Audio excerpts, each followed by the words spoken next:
ইমান বিষয়ে 12তম ভিডিওতে সকলকে স্বাগতম।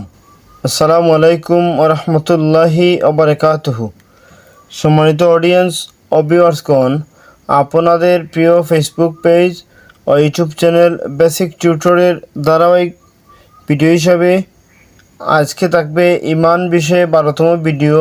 এর আলোকে 13 ইমান পার্থিব শাস্তি থেকে রক্ষা করে।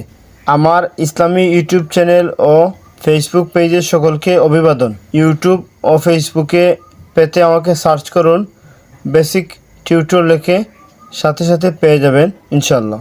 সম্মানিত ভিউয়ার্সগণ, খেয়াল করুন 13 ইমান পার্থিব শাস্তি থেকে রক্ষা করে।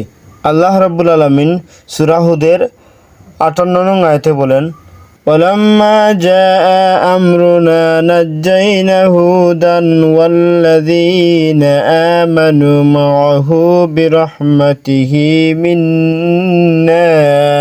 مِنَّا نَجَّيْنَاهُمْ مِنْ عَذَابٍ غَلِيظٍ।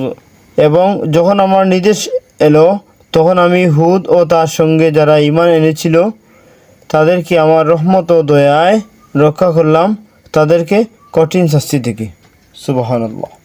প্রিয় ভিউয়ার্সগণ, আল্লাহ রাব্বুল আলামিন আমাদেরকে ইমানের পার্থিব শাস্তি থেকে ইমানের মাধ্যমে রক্ষা করুন। আমিন ইয়া রাব্বাল আলামিন। আসসালামু আলাইকুম ওয়া রাহমাতুল্লাহি ওয়া বারাকাতুহু।